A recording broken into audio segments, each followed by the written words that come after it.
All right, everyone, here is our Deadrop discussion topic of the day. This is being recorded on Twitch, uploaded to YouTube later. So if you're watching this on YouTube, come follow me on Twitch at twitch.tv/MayorReynolds.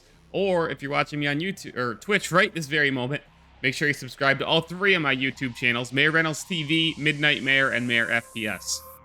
So today's Deadrop discussion of the day is the next video in our ongoing series comparing Deadrop and other existing extraction shooters and what I think Deadrop and Midnight Society should pull from some of these games and learn from some of these games, whether that be good or bad, right? Features they should replicate, or things that they should avoid doing, mistakes that other extraction shooters have made that didn't work out, or maybe just won't work for Deadrop.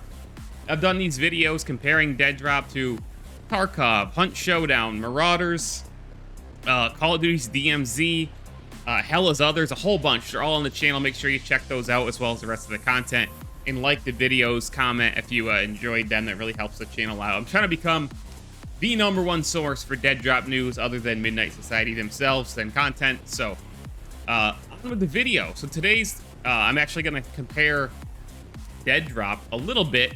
It's not so much compare as to what it can learn from these games, to a game that's been blowing up on Twitch and in a lot of places on Steam. And that game is called Dark and Darker. So I'm going to run some gameplay from it in the background and explain it, and let's do this thing. All right, so Dark and Darker is a game that you're looking at right now. And when you look at this game, you might be like, well, what the heck does Deadrop have to do with this? Dark and Darker is an extraction game at its core, but it's an interesting combination of genres. It almost feels like if somebody took like Skyrim, Dark Souls, Escape from Tarkov, and almost added some battle royale elements as well. So as you can see, what you're looking at, Dark and Darker's combat, it's a very medieval game, medieval fantasy, but it is an extraction shooter. It's like a dungeon crawler, online dungeon crawler. All the players that you see fighting are actual players in PvP. This game is PvPvE like Deadrop, but it's just obviously much different. It looks like something like an Elder Scrolls game or a first-person Souls game with obviously jankier graphics and combat. But you get the idea. But it is an extraction game. You start in a lobby, and then you go and you spawn randomly into a dungeon with other players and enemies, and your job is to get loot and survive, extract before the end of the excursion. And the first thing I want to point out is something that I think is a really interesting question, and one that I don't have an answer to. I don't think Deadrop will replicate this, but it's very interesting. Dark and Darker, in addition to it being an extraction shooter, if you can call it a shooter, extraction game, actually has a battle royale circle. And I find this very interesting. So as time goes on, the dungeon actually has a circle, just like a battle royale game, that shrinks in size, forcing players together, which as you've looted up throughout the match, this ups the intensity. And I think this is a really interesting question. Should Deadrop utilize a similar mechanic? I think as of right now, to my knowledge, Dark and Darker is the only game with a mechanic like this. And I think it's really interesting, and it does create more tension, more PvP combat towards the end of the match, because the players are being forced together into a smaller space before you extract. And I think that's a really genius piece of game design. And I do wonder what Midnight Society thinks of that, and could something like that work in the tower, in the existence, in Deadrop? I don't know. I truly don't know, and I'm interested to see if other extraction games will utilize this. But again, I think it's genius, and I want to see what other extraction games try to utilize something like that, because it almost gets a BR element in there. So that's a really interesting question. I'm not saying that Deadrop should use it or shouldn't use it. I'm just intrigued by the concept, and I think it works really well for Dark and Darker. So beyond that, there's a couple things that I wanted to point out or highlight that I think Deadrop definitely should do, and should not do, perhaps. Something that I think Deadrop should do is the enemies of Dark and Darker, again, much different setting, are very interesting. It's way different than other extraction games. A lot of extraction games right now, and I'm not knocking them, Escape from Tarkov, Marauders, The enemies are they're very basic, right? They're soldiers with guns.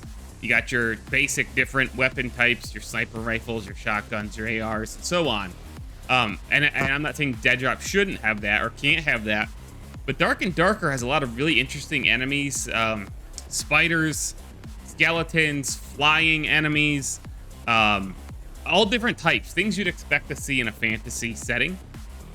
And what I've been hoping, and I've said this in a few of these videos, is that because of the cyberpunk setting, that Deadrop will actually be able to implement some really cool AI enemies, and not just your standard fare, but some really different enemy types because of that cyberpunk setting.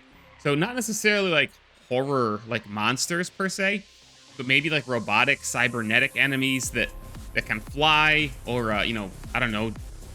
I dare I say drones. I don't really mean drones. Because I know there's drones in some other games that people really don't like. I'm thinking of Ghost Recon, for example. But you get what I mean. Like, can Deadrop create enemy AI and NPCs that are really a unique experience? And when you see them, like certain enemy types, you stop in your tracks and go, oh no, like, I don't want to go through this room. I want to find a way around here. Certain things like that. Like, I think that could really spice up Deadrop. I'd love to see, because again, we have synthetic creations in the Deadrop world. Again, flying, like flying, I don't want to say flying people, not like talking about like gargoyles or something like that. That would fit in Dark and Darker. But, you know, some really big cybernetic monstrosities, so to speak. Almost, I've said this before, like Atom Smasher in Cyberpunk, or some different enemy types like that, because Dark and Darker does a great job of that already, mixing it up. And when you see certain enemies, you just walk into certain rooms, you see the NPCs, you're just like, oh boy, oh no, I can't do this, gotta find another way around, or okay, we got no choice, gotta go through them, this is gonna be bad. You know, you put your head down, you see what you can do. So that kind of thing. And then there's a couple things that I also want to question that Deadrop currently does in a way that Dark and Darker also does, but a little differently. So Dark and Darker, the extraction points are portals. They're randomly generated. So towards the end of the game, you know, these things start randomly spawning in random spots. Like, you'll just find them, and because it's portals, obviously I don't think Deadrop's gonna have portals.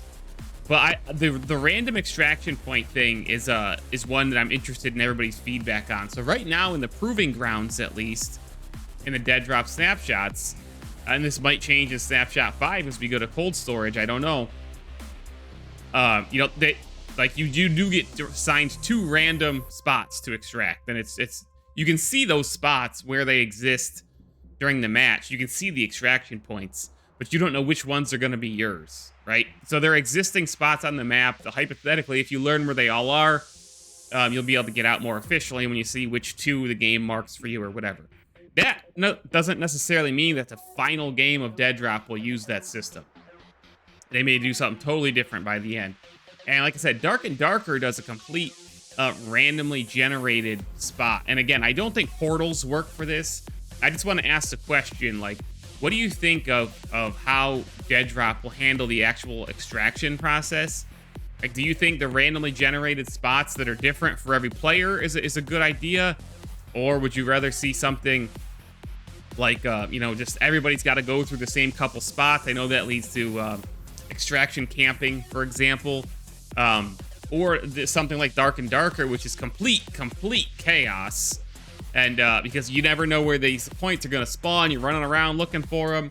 You don't know if you're going to find one or not. Who's going to be in the area at the time when it pops up.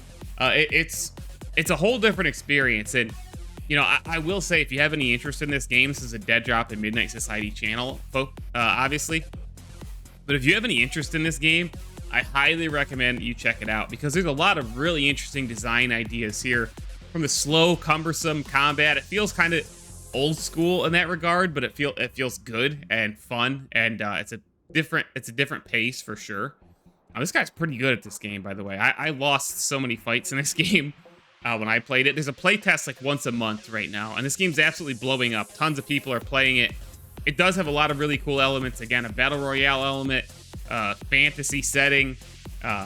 Just a lot of really, really good stuff. So check it out and let me know what you think of the questions that I posed here about Dark and Darker and how it may or may not relate to Deadrop and how they designed the game. But check out Dark and Darker. Make sure you subscribe to the channel if you want more Deadrop and Midnight Society coverage.